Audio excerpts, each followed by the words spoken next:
All right, 97.7 Outlaw Radio FM listeners, you already know what time it is, and right here, right now, we got the one and only. We got Black Silver right here live on the line. This individual has done some phenomenal things within his time within the hip hop community, and he is also a member of the Mystic Poets from the early 1990s as well.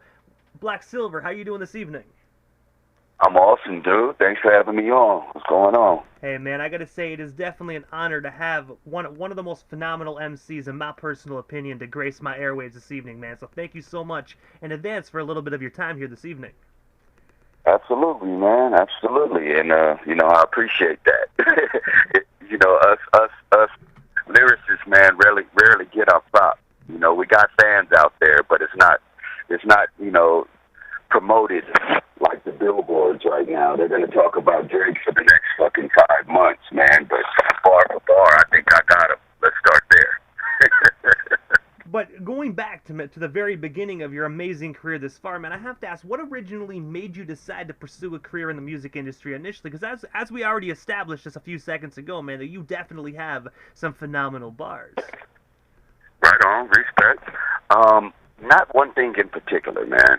I'm one of those guys that likes to say I am hip hop. It started off break dancing, actually pursued a career in, just hip hop dancing for other rappers prior to me chasing a career, doing it.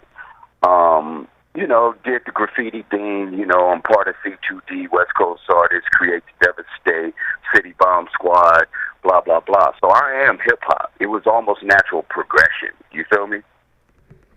And also, as well, as I mentioned during the intro of this interview, man, in the mid-1990s, you actually formed the hip-hop duo called Mystic Poets. I was wondering if you can actually tell our listeners a story behind this duo. And, of course, how did yourself and Zig ESP originally get connected?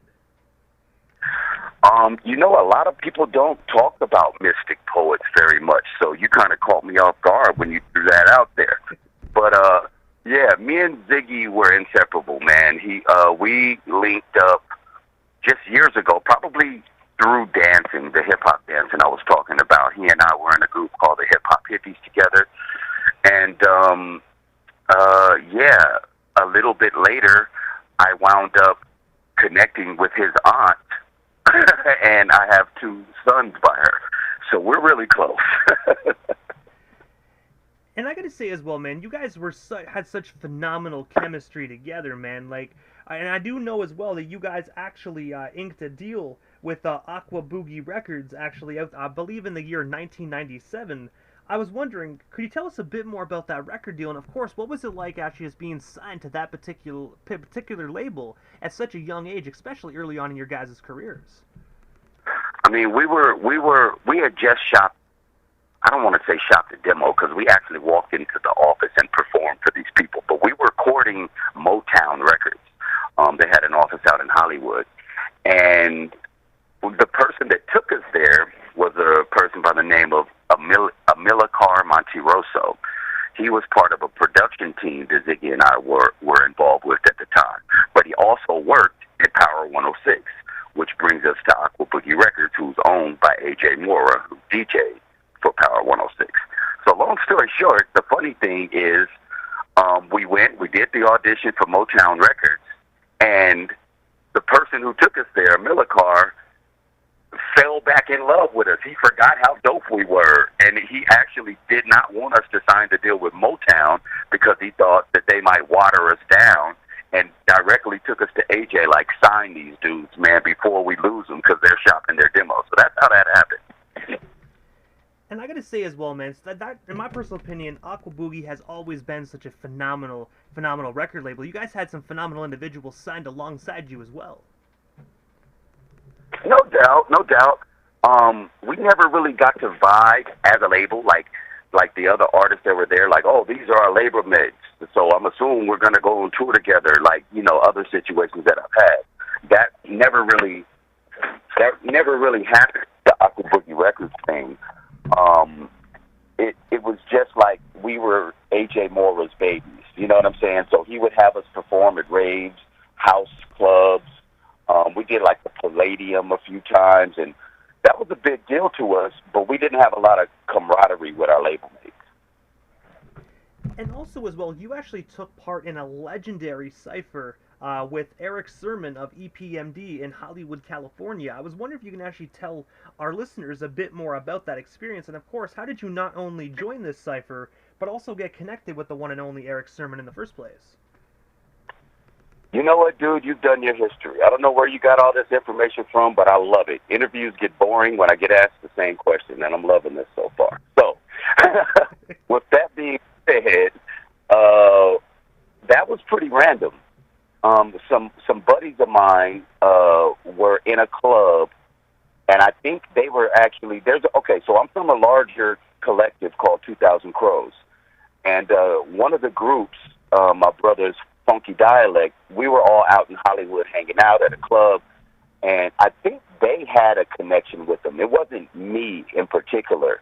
I don't know if they were like actually shopping their project to Def Squad or if they just knew someone in their camp. But anyway, one of those brothers hollered at him, and Sermon was super excited to let some of his boys hear us. We literally came outside of the club so we could hear, and everybody just went for theirs. And yeah, it was a potential merger between 2,000 Crows MCs and Def Squad at one time because of that cipher.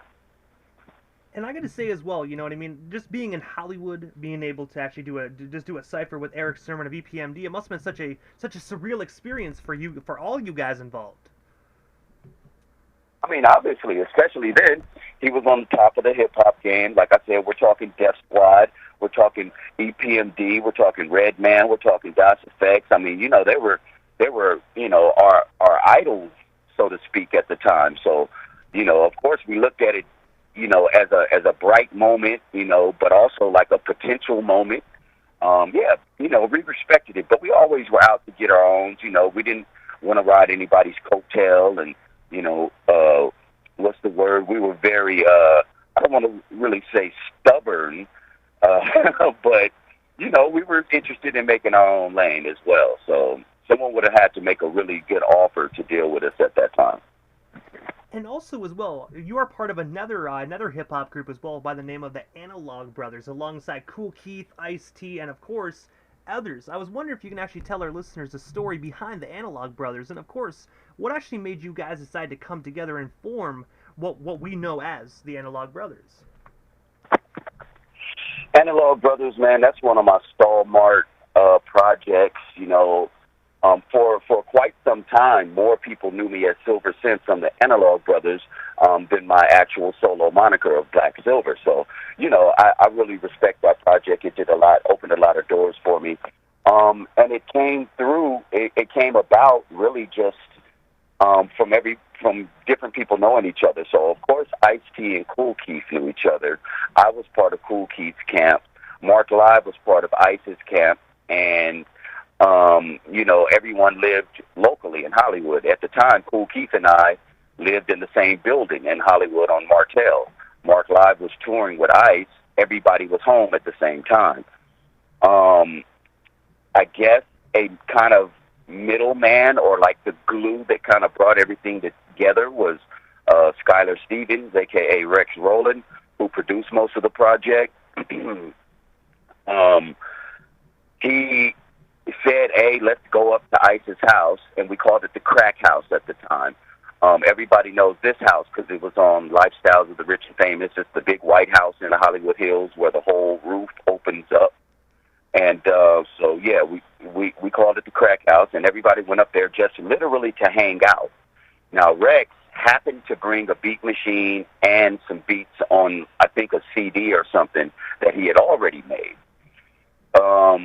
So we got up there, we were farting around. Ice had I think I had my son, one of my youngest son with me that day, and this is when Little Ice and my son were about the same age, I don't know, maybe 5 or 6 years old. So there was Ice had a small arcade right next to his studio room, so the kids were taken care of, and this is when Ice was still with Darlene. This is pre-Coco. So, the kid was taken care of, basically, is what I was getting at. And we just started listening to what Rex had. As MCs and as rappers, if you want to use that term, everybody just automatically started rhyming. Or writing, I should say. And to make a short story even shorter, we wound up staying at Ice's house for like a week. Nobody ever left. We ordered from Pink Dot liquor and Subway sandwiches. And a week later, we had the Analog Brothers house. And also as well, the one album that I have to bring up, man, because I remember when this actually dropped and getting my hands on this LP, which was Pimp To Eat.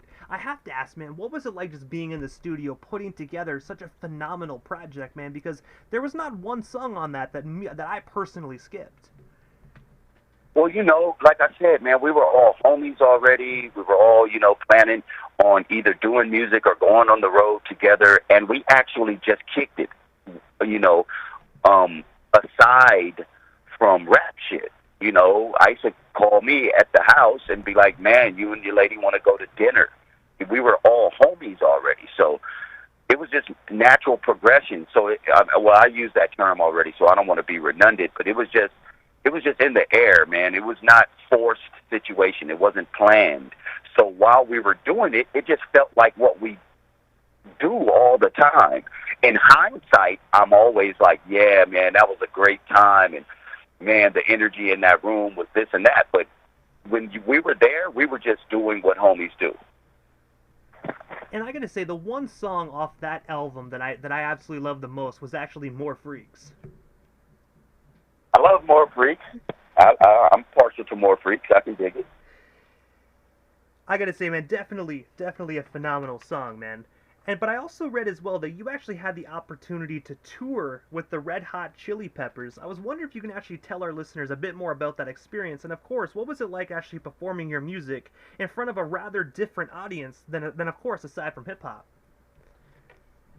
Well, that one is, once again, props to Kool Keith. So it wasn't an Analog Brother thing. When we did the Black Elvis album, Kool Keith's Black Elvis album, he was signed to Rough House Records. We recorded it out in Philly at their home studio. And I think there was a connection with Rough House and the Chili Peppers management. And somehow they got the information that Kool Keith was one of the Chili Peppers' favorite rappers, Ultramagnetic MCs and Kool Keith in particular. And so I think that's how the connection was made with getting Keith on that tour. And from there, if you want to know about the experience, man, it was probably the most incredible tour I've ever been on in my life. Definitely the largest back-to-back stages and platforms that I had performed on, especially in like I said, back-to-back on a consistent basis. Learning how these guys control the crowd, because it wasn't just the Chili Peppers. The Foo Fighters were there as well. So we were the open act for two of the most iconic rock bands, you know what I mean? And so it was a little surreal, I think, for me at the time. I was trying my best to soak it up and, build with the guys. We made friends with a few of them, but it was a learning experience for me, I think, in general.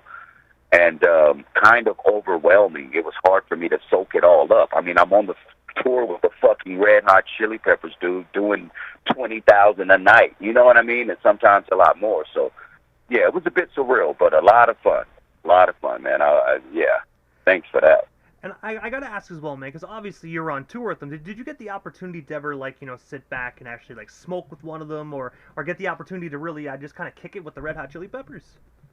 Oh, absolutely, man. And what's funny about that is I got tight with the drummers in particular. Me, Chad, who drums for the Chili Peppers, and Taylor Hawkins, rest in peace. He just passed away a little while back. But yeah, we went to, just dinner, and I would go to their RV, and just hang out, have a drink, just see how they get down after a show or whatever. So yeah, we got close with a few of them. And also as well, of course, as you already know, you were actually a legendary member alongside Ice-T of a duo called Black Ice, and we already know, of course, how you met Ice-T. But I was wondering if you can actually tell us a bit more about that amazing project that you guys actually put together. And of course, what was it like just kind of, in a way, you guys going solo together on this particular project? Okay, so I was recording for one of my solo projects. The very first song that was created, I guess, for the Black Ice project was on my solo album. It's a song called Most of the Time. Everyone loved the song. So the Black Ice project came together, all props due to the homie Bionic who produced that whole album. He got in touch with an investor. He mixed the original Most of the Time record for me. And at the time, I really didn't want anybody doing my mixes. That's how much I trust him with my vocals, and his ear for sound is, second to none. And so when he mixed the song, I guess he played it for a buddy of his who wound up being the investor behind the Black Ice project. Bionic gave me a call one day, like, look, man, this song is incredible. It was myself, Ice-T, and E-Rule. And if you listen to the album, Most of the Time is on there, but that's a remix that Bionic did from my original song that's on my solo album. But anyway, so yeah, he gave me a call. He was like, man, this song is great. You guys sound good together. What are the chances? What would it cost, basically? Do you think Ice would do a whole album with you? And Ice, I called Ice up, and I was like, look, man, I got a little paper for you, man. Let's me and you do a project. Ice was like, man, you talking some money and do some record, do an album with the homie? Done deal. And once again, Ice flew out. We put him in a hotel, and in about a week and a half time, we recorded in Inglewood, South Carolina, South Central California. And we had the Black Ice album done. We made a few calls. I hit Too Short. He called the homie Mark live. I called some of the homies from Crows, and it just came together. And I do know as well that release came out in roughly 2009. I knew that was quite a ways away, but I was wondering, do you think you guys, yourself and Ice-T, actually might come back together and actually do another Black Ice album in the future? I don't know. It's possible. Anything is possible. I'm going to tell you from my perspective, I'm not really interested in doing that again. But like I said, anything's possible. And I got to say, I definitely respect that, man, because that was 2009. That was something of the past, and it's always good to kind of like see what other opportunities progress within the future. Exactly. And also as well, man, I do know that you are a part of the Likwit crew, and I feel like we talked about a lot of the groups and whatnot and how you got into it.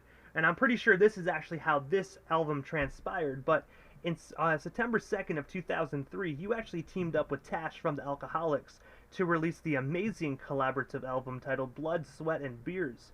I was wondering if you can actually tell us a bit more about that particular album, and of course, what was it like just, working alongside a fellow Likwit crew member? Well, I mean, obviously, it's clear once again that we're friends aside from rap music.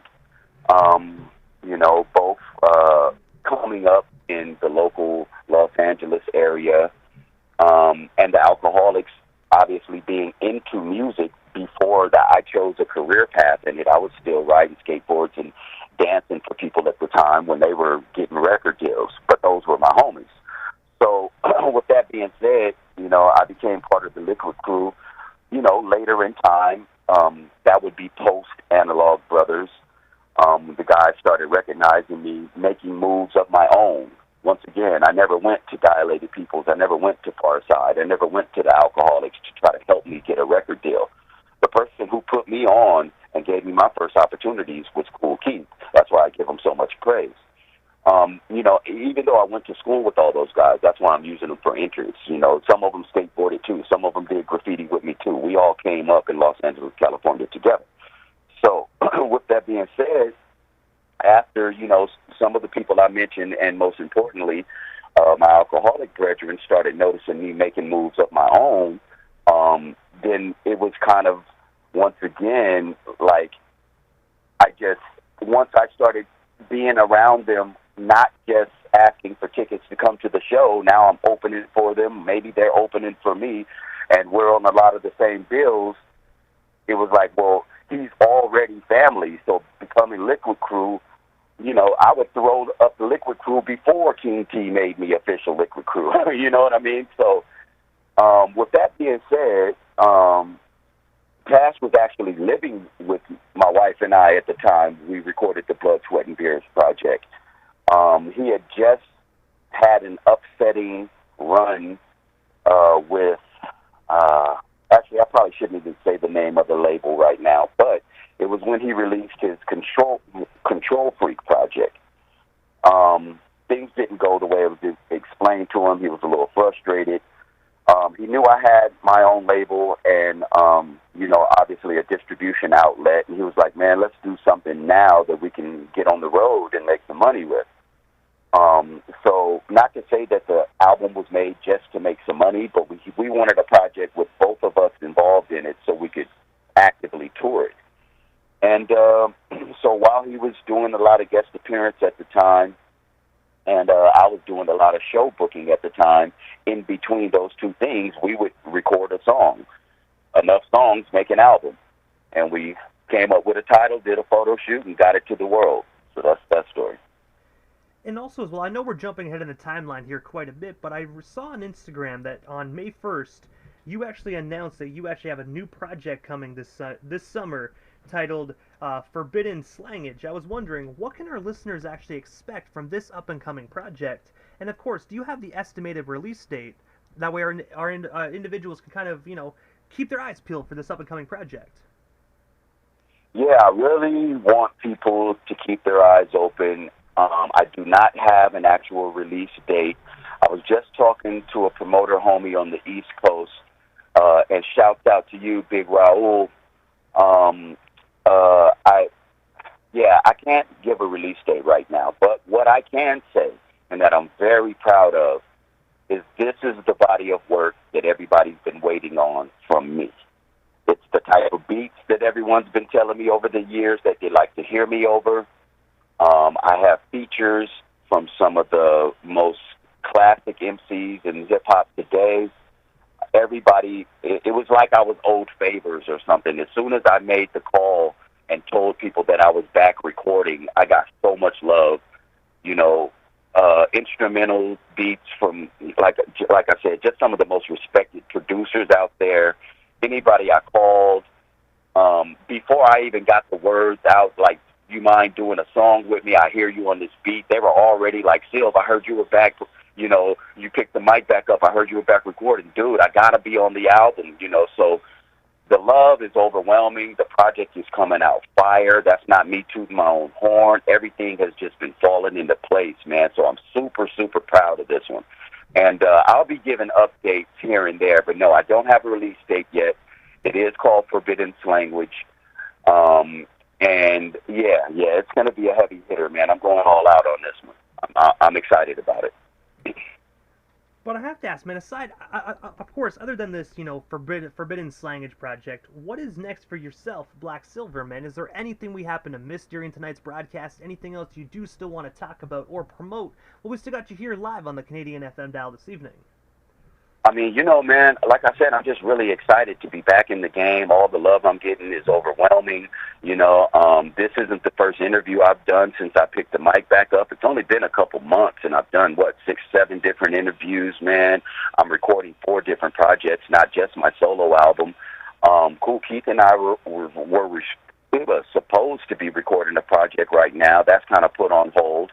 But the crew I told you about earlier, 2,000 Crows, we just reformed Voltron. I just left L.A. yesterday. I just got back to Vegas, where I live, this morning from recording a documentary. So keep an eye out for the documentary, Hip Hop 2000, featuring my crew, 2,000 Crows, and the full-length album from all of us, directly following that, my new album.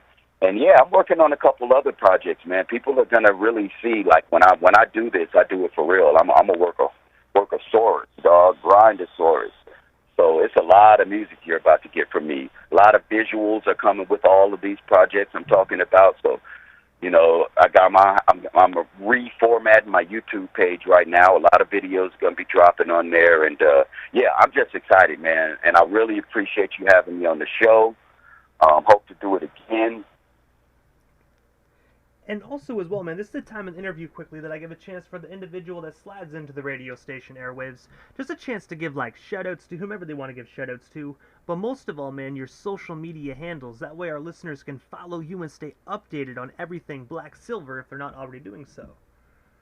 BlackSilver.bars, BARZ, blacksilver.bars. I'm definitely going to be a lot more active on my Instagram page now. I have been. I know people have been noticing because it was dormant for a couple years. I just wasn't, messing with the music industry, man. It had left a bad taste in my mouth, so I just backed off. But now I'm back.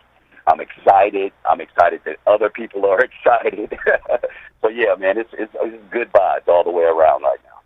And I got to say, first and foremost, Silver, thank you so much, man, for just giving us a bit of your time here this evening and just talking about, some of the amazing stuff that you did within the music industry and, of course, talking about your new and up-and-coming project, man. It was definitely an honor and most definitely a privilege to welcome one of hip-hop's finest here on 97.7 FM this evening. Make sure you get me a copy of this interview, man. Thanks for having me. I truly appreciate it. Get me back on here one day. Most definitely, man. What I normally do, actually, I have you here. I always upload the interviews, actually, about roughly an hour. I normally upload the segments to YouTube. So the moment I get it up, I'll DM you the link. First things first. That's what's up, man. I'll get it to the rest of my people. So I really appreciate you having me on. I appreciate you as well, man. Thank you so much, Silver, and we definitely shall talk soon. Bars!